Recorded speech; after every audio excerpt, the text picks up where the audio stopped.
નમસ્કાર વિદ્યાર્થી મિત્રો, હું કુલદીપસિંહ રાણા સાકર પરિવાર વતી આપ સૌનું હાર્દિક સ્વાગત કરું છું. વિદ્યાર્થી મિત્રો, આપણે છેલ્લા લેક્ચરમાં આપણે માટીકામ કલા વિશે અભ્યાસ કર્યો હતો. હવે માટીકામ કલામાં આપણે ફોટો એનું સમજવાનું થોડું બાકી હતું, જે આપણે અત્યારે જોઈ લઈએ છીએ.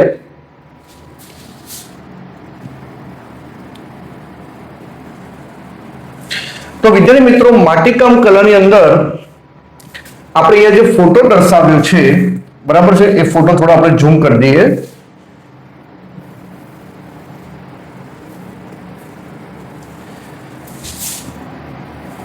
માટીકામ કલા માનવ અને માટીનો પ્રાચીન સંબંધ, આપણો અમૂલ્ય સાંસ્કૃતિક વારસો જે છે, એમાં માટીકામ કલા વિશે આપણે જે વાત કરી રહ્યા છે, જન્મથી મરણ સુધીનો સાથ માટીકામ સાથે જોડાયેલો છે, માટી સાથે જોડાયેલો છે. આપણે જન્મથી મૃત્યુની યાત્રા માટી સાથે જોડાયેલી છે. માનવ જીવનનો માટી સાથે પ્રાચીન અને અતૂટ સંબંધ છે. ધાતુ કામની શોધ પહેલા, ધાતુની શોધ પહેલા માનવી માટે માટીના વાસણો અનિવાર્ય હતા. અહીં આપણે જોઈએ છીએ કે માટીનો ઉપયોગ કરીને રસોઈ બનાવવામાં આવે છે. માટીનો ચૂલો છે, માટીનો વાસણ છે. અહીં આપણે માટીનું પાત્ર જે છે એમાં અનાજ ભર્યું છે, બરાબર. માટીકામના સાધનોમાં જે માટીના રમકડા, માટીના ઘડા, કુલડી, કોડિયા, હાંડા, માટીના ચૂલા. રમકડા માટીના જે દેખાય છે, માટીના ઘડા, માટીની કુલડી, માટીના કોડિયા, માટીના હાંડા, માટીના ચૂલા, અનાજ સંગ્રહ માટીની કોઠીઓ, બરાબર. આ બધી માટીઓમાંથી બનેલી છે. ઐતિહાસિક કેન્દ્રો અને પુરાવા, લોથલમાંથી મળી આવેલો પુરાવો, મોહેન્જો-દડો અને હડપ્પામાંથી માટીના પુરાવા મળી આવ્યા છે. એમાં આપણે લોથલ, મોહેન્જો-દડો અને હડપ્પામાં લાલ રંગના પવાલા મળ્યા છે, બરાબર. અને બરણી અને રકાબી આપણને પ્રાપ્ત થઈ છે, બરાબર છે. હવે આગળની વાત કરીએ તો અહીંયા કુંભારનો ચાકડો ભારતનું પ્રથમ યંત્ર. પ્રાચીન ટેકનોલોજીમાં આપણે જોઈએ તો એ સમયમાં કુંભારનો જે ચાકડો છે એ સમયમાં ભારતનું પ્રથમ આધુનિક યંત્ર કહેવાયું, બરાબર છે. કુંભારનો ચાકડો એ પ્રાચીન ભારતનું પ્રથમ યંત્ર માનવામાં આવે છે, બરાબર. તેના દ્વારા જ માટીનો ચોક્કસ આકાર, ઘાટ આપી સુંદર વાસણો તૈયાર કરવામાં આવે છે, બરાબર. ગરબો આપણે જોઈએ કે નવરાત્રીમાં ગરબો રમાય છે, એમાં નવરાત્રીમાં જે માટીનો જે ઘડાની અંદર દીવો મૂકવામાં આવે છે અને ગરબા ગવાય છે, બરાબર. ટેરાકોટા એટલે પકવેલી માટી, બરાબર. આ કાચી માટી છે અને એમાંથી આ બની પકવેલી માટી. તો કાચી માટીમાંથી પકવેલી માટીને ટેરાકોટા કહેવાય, બરાબર છે. અને એના પુરાવા આપણે દક્ષિણ ભારતના નાગાર્જુન કોંડામાંથી મળ્યા છે. માટીના પાકી માટીના પુરાવા જેમાંથી વસ્તુ બનાવવામાં આવેલ છે એના દક્ષિણ ભારતના નાગાર્જુન કોંડા અને ગુજરાતના લાંધણજ ખાતે મહેસાણા જિલ્લામાં આવ્યું. ત્યાં આપણને પકવેલી માટીના વાસણોના પુરાવા પ્રાપ્ત થયા છે, બરાબર. હવે આપણે નેક્સ્ટ ટોપિકમાં જોઈએ.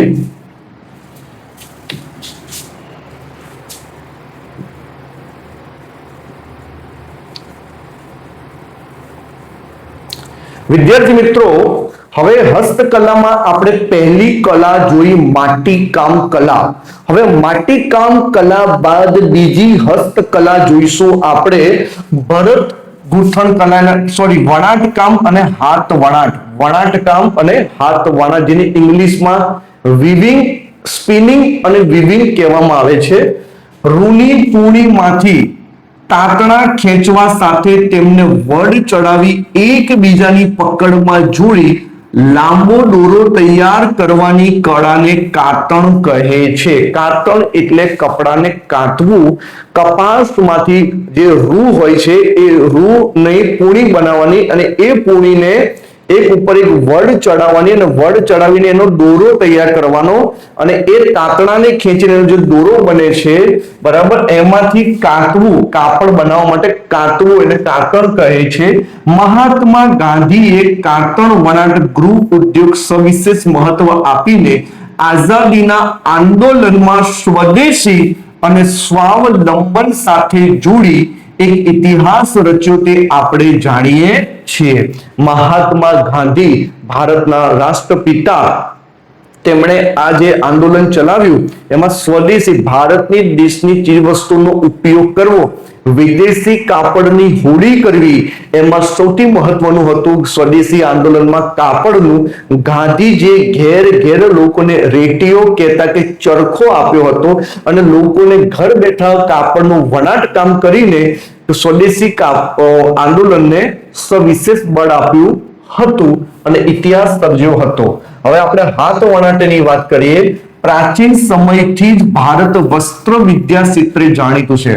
હેન્ડ વીવિંગ એટલે હસ્તકલામાં હાથ વણાટની વાત કરીએ તો ભારતનું વસ્ત્ર એટલે કપડા બાબતનું જ્ઞાન એ આજનું નથી, એ પ્રાચીન સમયથી એ જ્ઞાન રહેલું છે. ભારતના કુશળ કારીગરો દ્વારા તૈયાર થતી ઢાકાની મલમલનો ટાંકો દીવાસળીની પેટીમાં સમાતો અથવા સાડીની વીંટીમાં પસાર થઈ જતી હોવાની વાતો જાણીતી છે. અત્યારે ઢાકા બાંગ્લાદેશની રાજધાની છે, પરંતુ એ સમયમાં ભારતનો અભિન્ન અંગ હતું.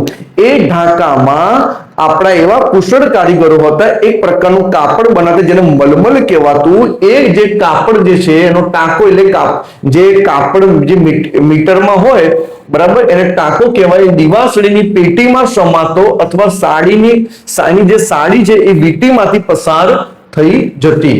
બરાબર. હવે કાશ્મીરની વાત, કાશ્મીર સહિતના ભારતમાં બનતા ગાલીચા, એનો આપણે અહીંયા ફોટો જોઈ શકીએ છીએ.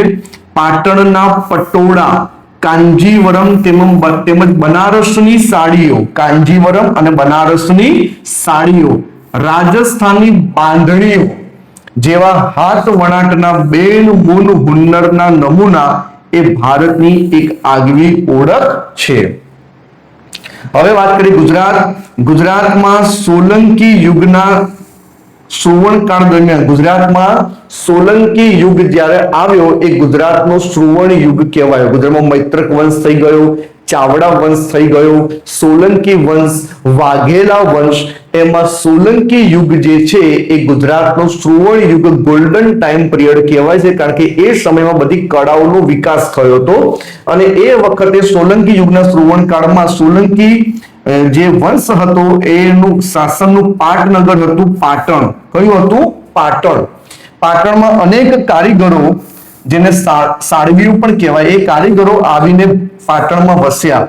તેમની આવડત અને કૌશલ્યને લીધે ખાસ કરીને પાટણના પટોળા જગતભરમાં વિખ્યાત બન્યા. પાટણના પટોળા એક પ્રકારની સાડી. પાટણનો આ હુન્નર આશરે 850 કરતા વધારે પ્રાચીન હોવાનું જણાય છે. યાદ રાખજો, ખાસ મોઢે કરી લેજો, આ ઉદ્યોગ 850 વર્ષ કરતા પણ પ્રાચીન, સોલંકી વંશના શાસનમાં શરૂ થયેલો પાટણના પટોળાનો ઉદ્યોગ 850 વર્ષ કરતા પણ વધુ પ્રાચીન છે. બરાબર. અત્યંત અટપટી એટલે અઘરી, જટિલ અને સમય માંગી લે તેવી આ કલા હાલમાં મર્યાદિત કારીગરો પાસે રહી છે, લિમિટેડ કારીગરો પાસે. પાટણમાં બનતા આ રેશમી વસ્ત્રને બેવડ ઇક્ત, બેવડ એટલે બંને બાજુ, ઇક્ત એટલે વણાટ, બરાબર, બેવડ એટલે બે બાજુ, ઇક્ત એટલે વણાટ, ઇક્ત, બરાબર, ઇક્ત એટલે વણાટ, એટલે બંને બાજુ વણાટ થઈ શકે. સાડી તમે કોઈ પણ ભાગથી પહેરો, બંને બાજુ એ જ પ્રકારની ડિઝાઇન હોય, એને કહેવાય બેવડ ઇક્ત એટલે બે બાજુ વણાટ. આગળના ભાગમાં માનો કે હાથીનો છાપ છે, એમાં વણાટ કરેલું છે, તો એ જ ભાગમાં હાથીના પાછળનો સાડીનો પાછળના ભાગમાં એ જ ભાગની અંદર પણ હાથી હોય. સાડી ગમે તે ભાગમાં ગમે તે રીતે તમે પહેરી શકો છો. એટલે બેવડ ઇક્ત એટલે વણાટ બે બાજુનું પટોળા તરીકે ઓળખવામાં આવે છે, જેમાં બંને બાજુ એક જ ભાત દેખાતી હોય, બંને બાજુ પહેરી શકાય છે. આવી ગયો શબ્દ. પટોળા વર્ષો સુધી ટકે છે, અને ટકે તો છે પણ તેનો રંગ પણ જતો ન હોવાથી એક પ્રકારની એની કહેવત બની છે. રંગ ન જતો હોવાથી એની કહેવત શું બની છે? પડી પટોળે ભાત ફાટે પણ ફીટે નહીં. પડી પટોળે ભાત ફાટે પણ ફીટે નહીં. એનો મતલબ થાય એકવાર પાટણના પટોળાના કારીગરોએ સાડી બનાવી, કદાચ કોઈ કારણોસર સાડી ફાટી ગઈ પણ ફીટે નહીં, રંગ તો નહીં જ જાય. એ કહેવત આજે પણ પ્રચલિત છે. બરાબર છે. હવે એનો કેટલાક ફોટોગ્રાફ્સ આપણે જરા જોઈ લઈએ.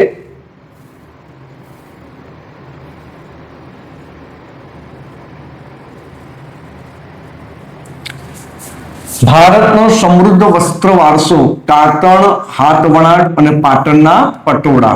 કાતણ અને સ્વદેશી આંદોલન જે ગાંધીજી ચલાવ્યું હતું, રૂની પૂણીમાંથી દોરો તૈયાર કરવાની કલા, ગાંધીજી દ્વારા સ્વદેશી અને સ્વાવલંબનનું આ પ્રતીક હતું.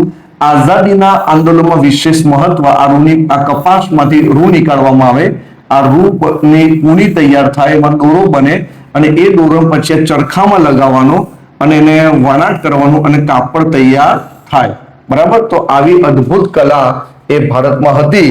કાશ્મીરના ગાલીચા, આપણે એના ફોટો અહીંયા જોઈ રહ્યા છે. બરાબર છે.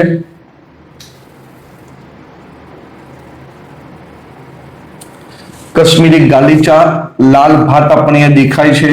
કાશ્મીરી ગાલીચાનો પીળો ભાત અને લીલી ભાત આપણને દેખાય છે. ભારત વસ્ત્ર વિદ્યામાં વિશ્વ વિખ્યાત હતું. ઢાકાનું મલમલ દિવાસની પેટીમાં સમાતું. કાશ્મીરી ગાલીચા, બનારસની સાડી, કાંજીવરમની સાડી, રાજસ્થાનની બાંધણીની આગવી ઓળખ, પાટણના પટોળા, ગુજરાતના સોલંકી યુગમાં શ્રવણકાળની કલા હતી. આ 850 વર્ષ કરતા પણ વધુ પ્રાચીન. બરાબર. તકનીક બેવડ ઇક્ત એટલે બે બાજુ પહેરી શકાય, બંને બાજુ એક જ ભાત બંને બાજુ પહેરી શકાય. કહેવત પડી પટોળે ભાત ફાટે પણ ફીટે નહીં. બરાબર છે. હવે આપણે ભરત ગૂંથણ કલા વિશે આપણે અભ્યાસ કરીશું. બરાબર.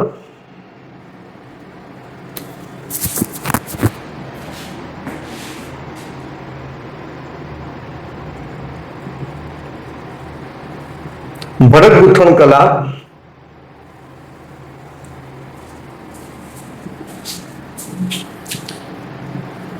એને ઇંગ્લિશમાં હેમ્બ્રોડરી વર્ગ કહેવાય. હડપ્પા અને મોહેન્જો દડોના ઉત્ખનન દરમિયાન, ખોદકામ દરમિયાન મળેલી મૂર્તિઓ અને પૂતળાના વસ્ત્રો ઉપર પણ ભરત ગૂંથણ કામ જોવા મળ્યું છે. બરાબર. હડપ્પા અને મોહેન્જો દડોના ઉત્ખનન દરમિયાન મળેલી મૂર્તિઓ, આથી 5000 વર્ષ પહેલા જે મૂર્તિઓ પ્રાપ્ત થઈ આપણને, એ મૂર્તિઓમાં જે વસ્ત્ર પહેરાવેલા હતા, એ મૂર્તિના જે વસ્ત્ર પહેરેલા હતા, વસ્ત્રમાં ભરત ગૂંથણ જોવા મળ્યું છે. બરાબર. ભારતમાં પુરુષો, સ્ત્રીઓ તથા બાળકોના વસ્ત્રો ઉપર ભરત ગૂંથણ કરવાની કારીગરી પણ ઘણી પ્રાચીન છે. એ આજની નથી પણ ઘણી પ્રાચીન છે. સિંધુ સંસ્કૃતિના સમયે સિંધ, સૌરાષ્ટ્ર અને કચ્છના સ્ત્રી પુરુષોના વસ્ત્રો ઉપર ભરતકામ જોવા મળેલું છે. એ જ રીતે કાશ્મીરનું કાશ્મીરી ભરત પણ જાણીતું છે. વિદ્યાર્થી મિત્રો, ભરત ગૂંથણ કલા પ્રાચીન છે. એના 3 એક્ઝામ્પલ આપે છે. સિંધુ ખીણની સંસ્કૃતિ વખતના એક્ઝામ્પલ છે. સિંધુ ખીણની સંસ્કૃતિમાં સિંધ પ્રાંત, સૌરાષ્ટ્ર અને કચ્છ જે હાલમાં ગુજરાતમાં છે, ત્યાં સ્ત્રીઓ અને પુરુષો વસ્ત્રો ઉપર ભરત ગૂંથણ કરેલા કપડા પહેરતા હતા. અને કાશ્મીરમાં કાશ્મીરી ભરત પણ જાણીતું છે.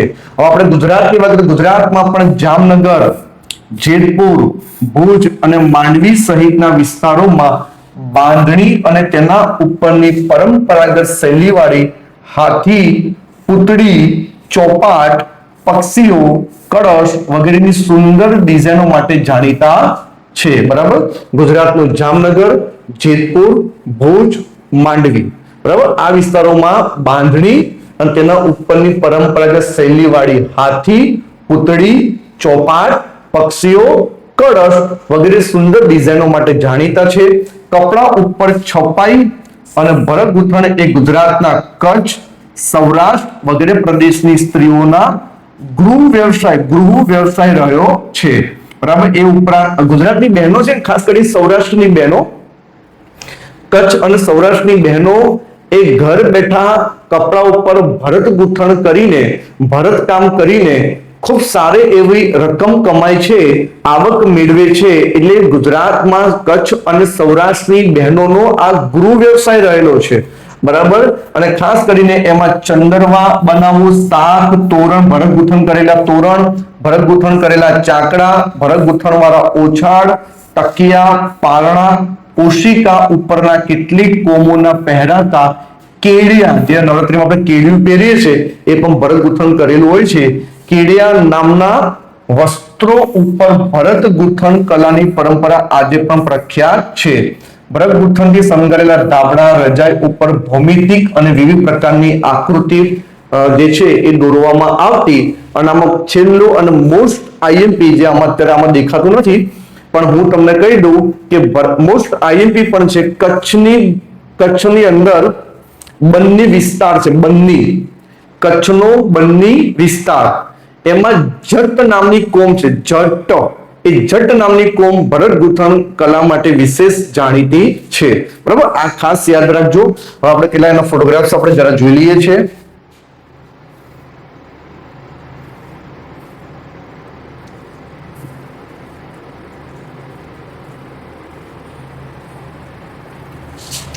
પુરાતત્વીય પુરાવા હડપ્પા અને મોહેન્જો-દડોમાં મૂર્તિ ઉપર ભરતકામના પુરાવા આપણને પ્રાપ્ત થયા છે, બરાબર છે. આપણે એના પુરાવાઓ આપણને મળી આવ્યા છે. પહેરાતા કેડિયા અને ઓછાડ ઉપરનું ભરત ગૂંથણ આપણે જરા જોઈ શકીએ છીએ, બરાબર. આ પહેરાતા કેડિયાનું છે. આ શાખ, તોરણ અને ચંદ્રમા ઉપરનું ભરત ગૂંથણ કરેલું છે. આ ધાબળા ઉપર, રજાઈ ઉપર અલગ અલગ પ્રકારની ભાત કામ કરીને ભરત ગૂંથણ કર્યું છે, બરાબર. કેડિયા વિશિષ્ટ વસ્ત્ર આકર્ષણની ડિઝાઇન હોય છે. તોરણ પ્રવેશ દ્વારનો શણગાર કહેવાય છે અને રજાઈ કલાત્મક શણગાર કહેવાય છે, બરાબર. હવે પ્રાદેશિક વિશેષતા જો અહીંયા આપી છે, અહીંયા આપી દીધું જતકોમ વિશે આમાં આપ્યું છે. સૌરાષ્ટ્ર અને કચ્છ, બરાબર, એમાં જે સ્ત્રીઓનો ગૃહ વ્યવસાય ભરત ગૂંથણનો રહેલો છે. બાંધણીમાં વિશિષ્ટ હાથી અને પક્ષીની ડિઝાઇન પણ એમાં જોવા મળતી. કાશ્મીરનું વિખ્યાત કાશ્મીરી ભરત કલા પણ જાણીતી છે. અને કચ્છનું મેં હમણાં જ વાત કરી, કચ્છનો બન્ની વિસ્તાર, એમાં જતકોમ, આ ખાસ યાદ રાખજો, એ આગવી વિશેષતા ધરાવે છે, બરાબર. આમ ભારતની દરેક આપણી જે સંસ્કૃતિ, આપણી પરંપરાની એક વાર્તા તરીકે રહેલું છે, બરાબર છે. તો વિદ્યાર્થી મિત્રો, હસ્તકલામાં આજે આપણે હાથ વણાટ અને ભરત ગૂંથણ કલા વિશેનો આપણે અભ્યાસ કર્યો. આપ સૌને વિડીયો ખૂબ પસંદ આવ્યો હશે તો ચોક્કસપણે આ વિડીયોને લાઈક કરજો અને સબસ્ક્રાઇબ ના કરી સબસ્ક્રાઇબ કરજો. સાથે સાથે પોતાના અભિપ્રાય કોમેન્ટ બોક્સમાં જરૂરથી જણાવજો. નમસ્કાર. ભારત માતા કી જય. Vande Mataram. Thank you so much.